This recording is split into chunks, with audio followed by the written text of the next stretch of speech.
Montana Territory, 1879. The wind cut sharp through the cottonwoods along the Gallatin River, but Eden Parkins did not flinch. Not even when she heard the pounding hooves behind her barn and a breathless voice rasp out, "Please. I just need a minute." She turned, bucket still in hand, and stared down the man slumped against the outer wall of her barn. His shirt was torn at the shoulder, blood soaking the fabric. Dust clung to his jaw, and his eyes, dark, wild, desperate, met hers. "You have 5 minutes," Eden said, voice steady. "Before the sheriff comes through here." He blinked like he had not expected mercy. "Thank you." Eden stepped aside and pointed toward the hayloft. "Up there. Do not bleed on my quilts." He nodded once and limped toward the ladder, one hand pressed to his side. She followed him with her eyes until he disappeared into the loft, then turned back to her chores like nothing had happened. But something had happened. Sheriff McClary rode up not 10 minutes later, his deputy trailing him. "You see a rider pass through?" he asked, narrowing his eyes at her. "No," Eden said. "Only me and the hens out here." McClary looked around, gaze lingering on the barn. "You sure I said what I said?" Eden replied, chin raised. The sheriff stared at her a moment longer, then tipped his hat. "Let us know if you see anything." Once they were gone, she exhaled, long and slow. Her heart was still pounding. Inside the barn, the outlaw was quiet. She waited until dark before climbing up to check on him. He was half asleep, blood crusted on his shirt, but his gun was still in his hand. He did not raise it. "You are lucky," she said, handing him a damp cloth and a piece of bread. "Sheriff rides fast but not smart." He took the bread, eyes watching her carefully. "You just risked your name and your land for a man you do not know." "I did not say it was for you," she said, sitting across from him. "I do not like McClary. And I do not like men bleeding to death in my hay." He gave a soft laugh, then winced. "Name is Isaiah Zeller, Eden Parkins." They sat in silence while he ate, the lantern throwing soft gold on the wood walls. Outside, the wind carried the sound of owls. "You got people?" she asked. "No." "Not anymore." Eden nodded. "Me neither." He looked at her for a long moment. "You live out here alone?" "Just me. My father died last year. I kept the place, had no one else to go to." Isaiah folded the cloth and set it beside him. "I will be gone by morning. You have my word." She stood. "You need to sleep. That wound will not close if you keep moving." He watched her descend the ladder. She did not sleep much that night, and in the morning he was still there. He stayed 2 days. Then 3, by the 4th he was helping her split logs. The wound on his shoulder was healing, and he moved easier now. She caught herself watching the way his hands worked the axe, the way his jaw clenched when he set the logs. "You could have run by now," she said from the porch. Isaiah straightened, wiped his brow. "I could have, but you did not." He looked up at her, a half smile on his face. "You saved me. Feels wrong to walk away without making sure you are all right." Eden stepped down, boots crunching on gravel. She handed him a tin of water. Their fingers brushed. "Why is McClary after you?" Isaiah drank, then met her eyes. "I used to ride with a man named Tucker Vane. Robbed trains. Took from ranchers. I got out a year ago. Started working cattle near Helena, but Tucker got caught and he gave up names to cut a deal. Mine got dragged back in." "You did not do it," Isaiah shook his head. "Not since I left, but that does not matter to McClary." They stood in quiet again, wind tugging at Eden's braid. Then she said, "You can stay until you figure something out." He studied her, eyes soft. "You trust me like that?" "I am not stupid," she said. "But you have not lied to me, and you have not tried to take anything." He nodded. "Then I will stay just a little longer." But the sheriff came back on the 6th day. This time, Eden was in town trading eggs. Isaiah was in the barn, helping her fix a broken wheel. McClary's voice boomed across the field. "Eden Parkins." Isaiah ducked behind the wagon and grabbed the rifle she kept under the seat. But then he heard her voice sharp, calm, answering the sheriff. "What now, McClary?" "I have reason to believe you are hiding a fugitive." "You have reason or you have proof?" she challenged. "I could search the place." "You could try, but I have not broken a single law." Isaiah watched her from the shadows. Her back was straight, her voice sure. She was not afraid of them, but he was afraid for her. After they left with no proof, no warrant, and no answer, Isaiah found her in the chicken coop, hands shaking as she scattered feed. "You should go," she said quietly. "They will not stop." He stepped closer. "I cannot leave you like this. Your name, your place, they will ruin you." "I will survive." He reached out, gently took her wrist. "No, you should not have to." She looked up at him, eyes fierce. "What are you saying?" He let out a breath. "Marry me, let me give you my name. Let me stay and protect what you have built." Eden's mouth parted, stunned. "You cannot be serious." "I am. I have nothing left to offer but a name, 2 hands, and my word that I will never leave you." Her heart thundered in her chest. "You are an outlaw. I am a man trying to be better. You gave me a chance. Let me give you one back." She stared at him, her throat thick. "You mean it?" He stepped closer, touched her cheek. "Eden, I have not known peace in years, until I met you." She blinked fast, then nodded. "Yes." He kissed her soft and sure under the open sky. And for the first time in a long time, Eden Parkins felt safe. The wedding took place 2 mornings later, under cotton skies streaked with early spring light. Reverend Cotter came from Willow Creek with his worn black book and a pair of solemn eyes that didn't ask questions. Eden wore a faded blue dress she hadn't touched since her father's burial, and Isaiah, freshly shaven, stood beside her with his hand wrapped in gauze and his shoulders pulled straight. They spoke their vows between the barn and the house. No ring, no guests, no flowers. Just wind and earth and the smell of tilled soil. When Reverend Cotter closed the book and declared them husband and wife, Isaiah didn't kiss her right away. He looked at her instead, quiet and steady, as though trying to memorize her face before he touched it. "You sure?" he asked, softer than she'd ever heard him. Her answer was to reach for his collar and bring him down to her. After the Reverend left, Isaiah took to fixing the south fence where the rails had bowed. Eden worked the garden rows, turning the soil with her boots and a rusted spade, her back aching by midday. They didn't speak much that first afternoon as husband and wife. But when the sun dipped low and the wind went still, he brought her a pail of water and a folded rag, and she took them from his hands without a word. That night, the house felt different. His coat hung beside hers. His boots sat near the hearth. He slept on the floor near the stove, saying only, "Not yet." When she asked why he hadn't taken the bed by the end of the week, Isaiah was up before her, chopping kindling and hauling water from the creek.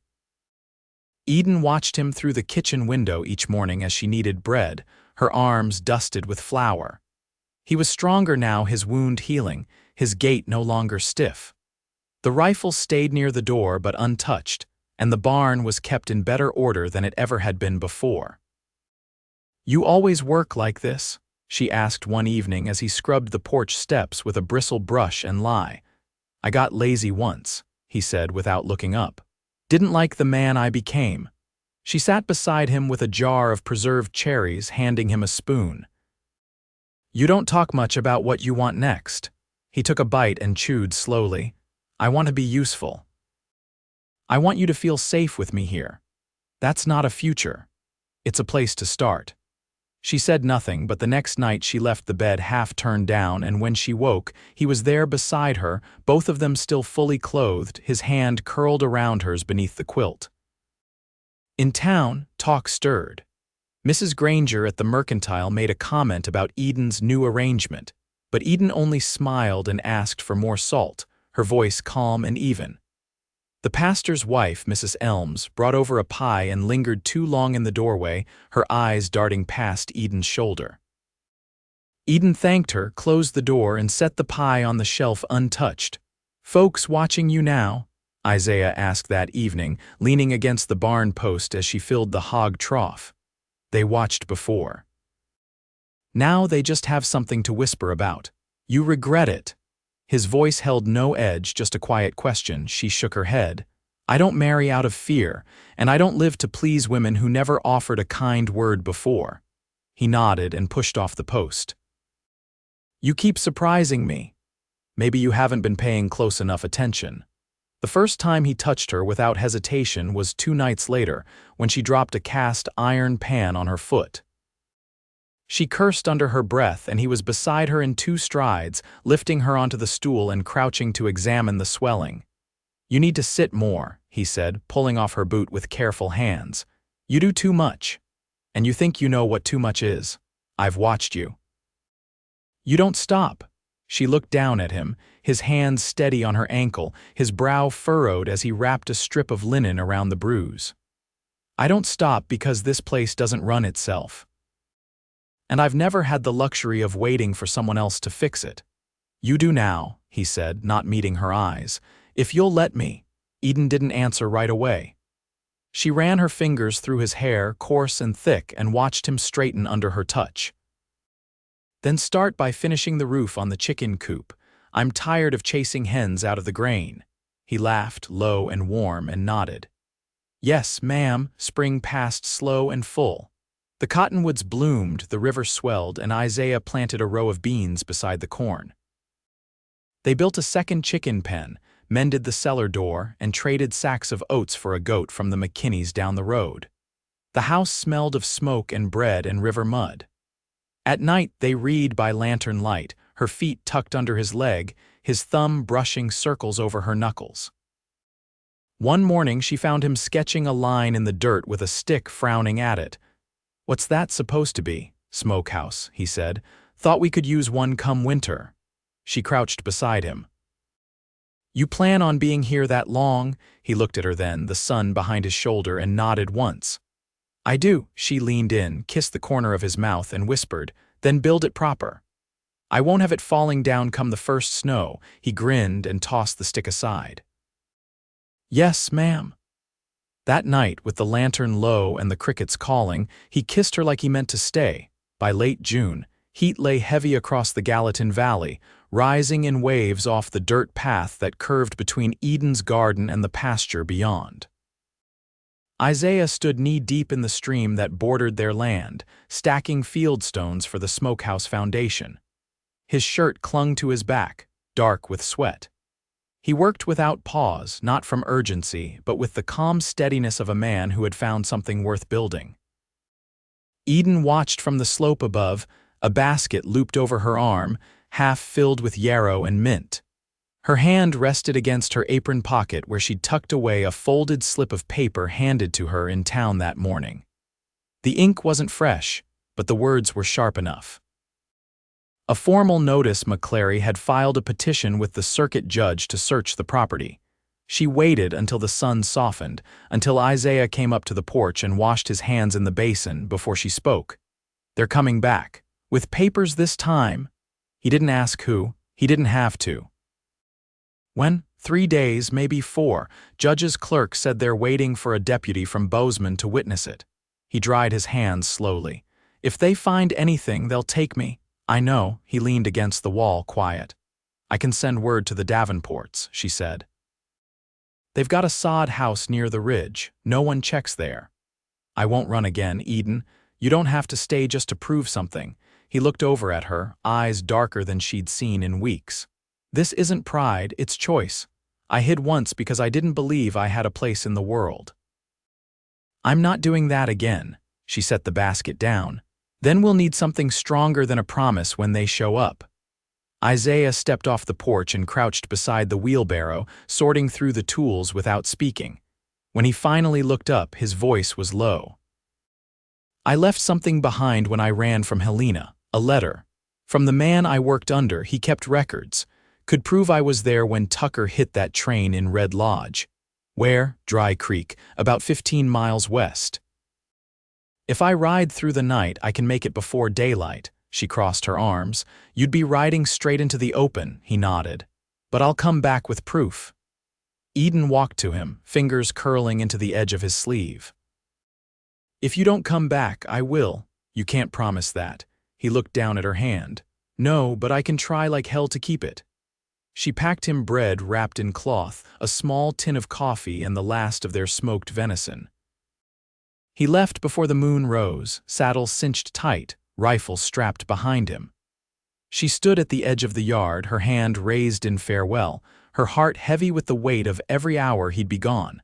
The next 2 days passed slow, like honey poured cold. Eden kept to her routine milking, tending rows, collecting eggs, but the stillness in the house thickened.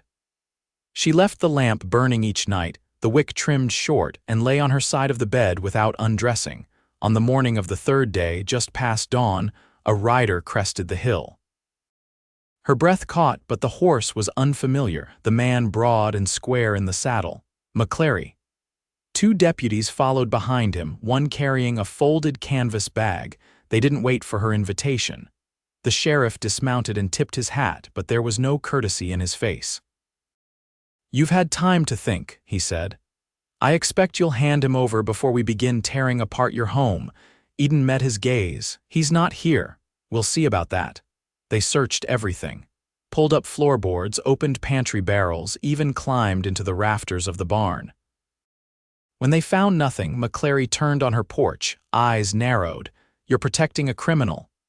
"I'm protecting a man who's done more good in 3 months than you've done in 10 years. You're throwing your life away for him." She stepped forward. "This land was mine before he came. And it'll stay mine long after you've found something better to chase." McClary studied her a moment longer, then motioned to his men. "Mount up." They were gone before noon. The silence afterward was different, emptier. She returned to her chores, but the tension never eased. By evening, clouds gathered in the west, thick and low. She lit the lamp on the porch, left the door open, and waited. He rode in near midnight, his coat damp with rain and a rolled sheaf of paper tied with twine clutched in one hand. Eden met him at the gate, her fingers trembling as she took the papers. "You all right?" she asked, voice rough. "They almost caught me outside 3 Forks. His breath came slow, but I made it. She led him inside, peeled off his coat, and pressed a dry towel into his hands. He stood in front of the fire as she unrolled the parchment. It was a notarized list of employee ledgers, signed and dated. His name was there, written neat under foreman's assistant, with the date of the robbery circled in red ink. "You did it," she whispered. He turned to her, hair dripping onto his collar. "I meant what I said. I want to stay, not just because it's safe." She didn't answer right away. Instead, she reached for his hand and guided it to her chest, just over her heart. "Then stay, as my husband." "Not my shadow," he nodded, his forehead resting against hers. "No more hiding, not for either of us." And when she kissed him, it wasn't out of fear or necessity. It was because she could, because she wanted to, because he had come back.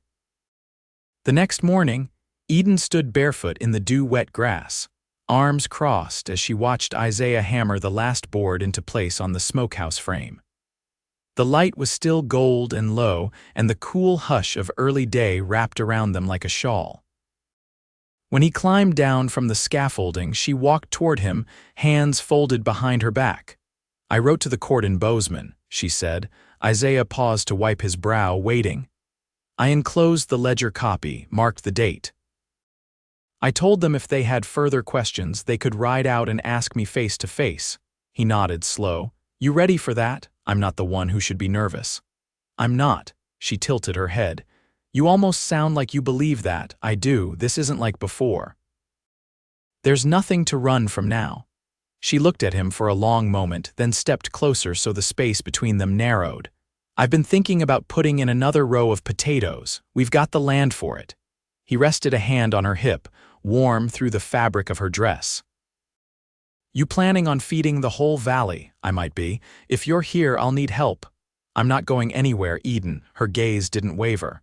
"Then this isn't just survival anymore." "No," he said, quiet and certain. "It's a life."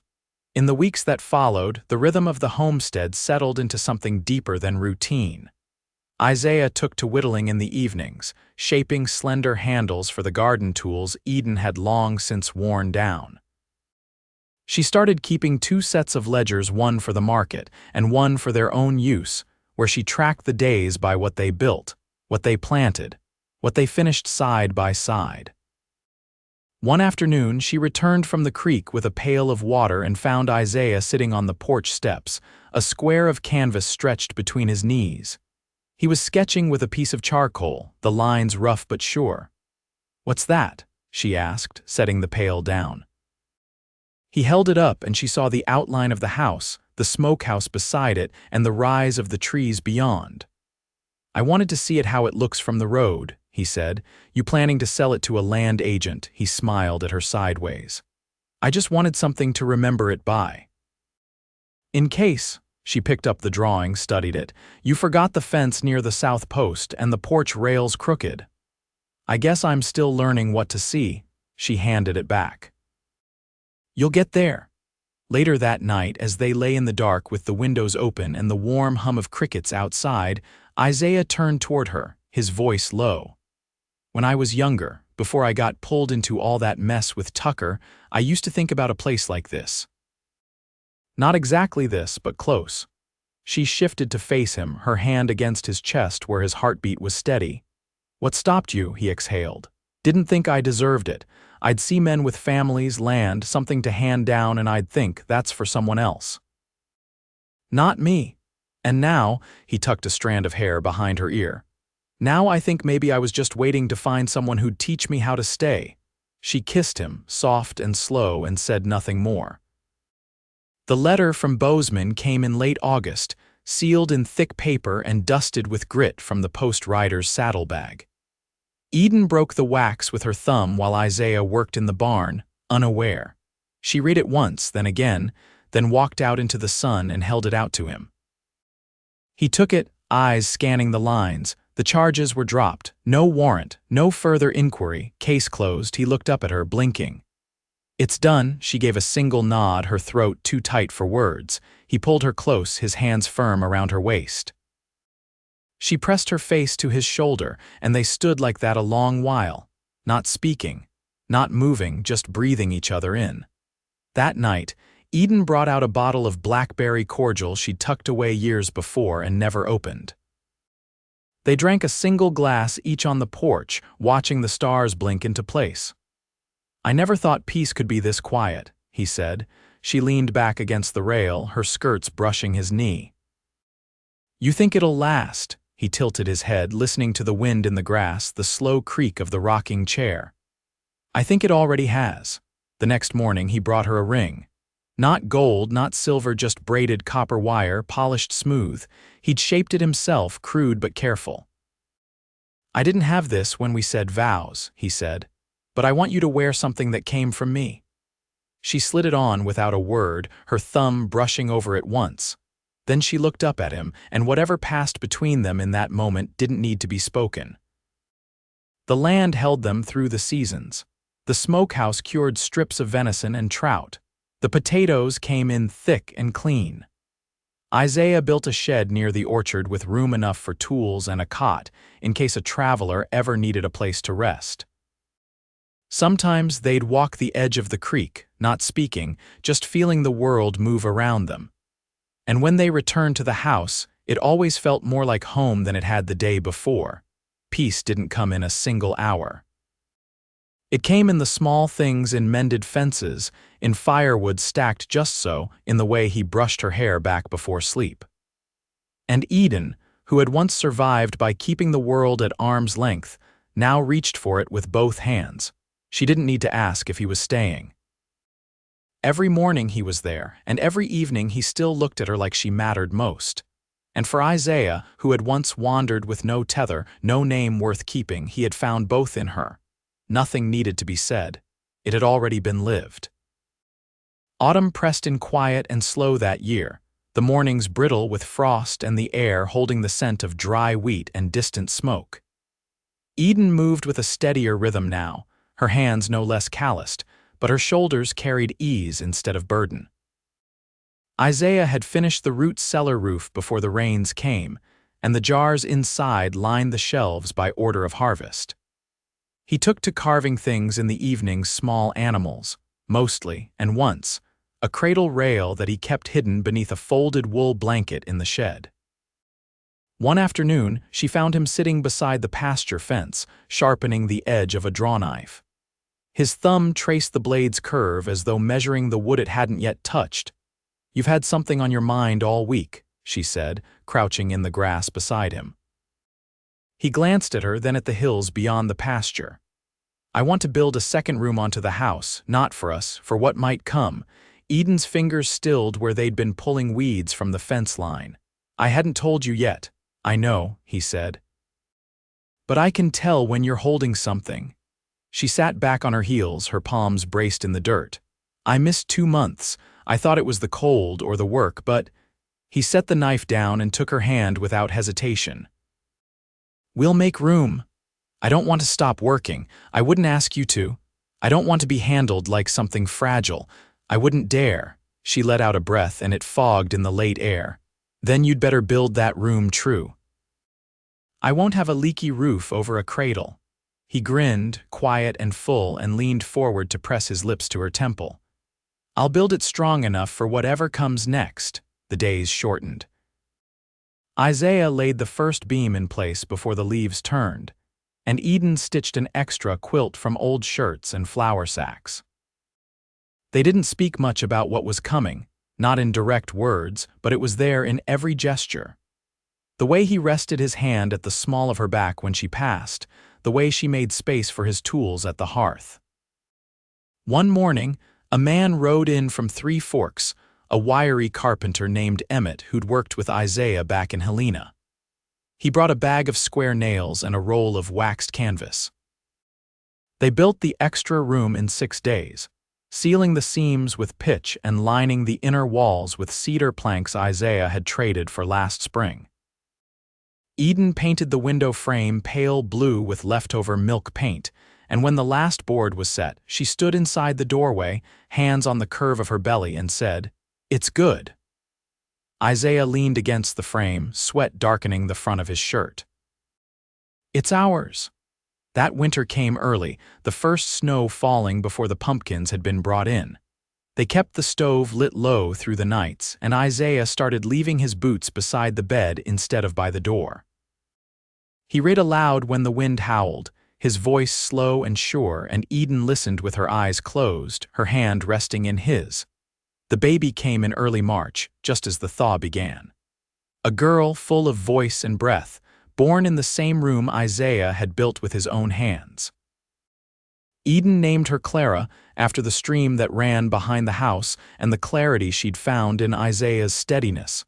He held her with the same care he gave to carving delicate, deliberate, awed. "She's got your eyes," he said, voice cracked with wonder. Eden, pale and worn but smiling, replied, "She's got your quiet." After that, the days lengthened in new ways. Clara slept best when tucked into Isaiah's shirt, her head against his chest as he walked the fence lines. Eden planted early kale and late onions, her daughter swaddled on her back. They worked like they always had, but now the rhythm included the soft weight of Clara's breath and the small sounds of her growing. Isaiah built a rocking chair and a frame for drying herbs. Eden taught him how to twist nettle string for the bean poles. They learned each other in this new way, not as lovers or partners, but as parents with patience, with humor, with the same quiet devotion that had built everything else between them. By midsummer, the second room smelled of soap and dried lavender, the cradle smooth beneath Eden's palm. They hosted Reverend Cotter and his wife for supper beneath the cottonwoods, Clara wrapped in a blue shawl embroidered with her initials. No one asked questions now. No one gave sidelong looks. The sheriff hadn't returned, and the townsfolk had found other things to whisper about. One evening, as the sun pulled long shadows across the porch, Eden sat with Clara in her lap, her arm looped around Isaiah's. He watched the child sleep, his other hand resting over Eden's knee. "I never imagined anything like this," he said. "You didn't have to," she murmured. "You built it." He turned his head, pressed a slow kiss to her shoulder. "Do you think she'll stay here?" Eden smiled, eyes on the horizon. "She'll go where her heart leads. But she'll always know where she came from." They sat without speaking after that, the hush of evening wrapping around them like a second quilt. The wind stirred the grass, and from the pasture came the steady sound of the mare shifting her weight. Inside, the fire ticked low in the stove. The house stood firm, the roof tight, the walls warm with breath and presence. They had no riches, no titles, no grand claims to land or name, but they had each other. They had a home born of healing and choice, of effort and trust.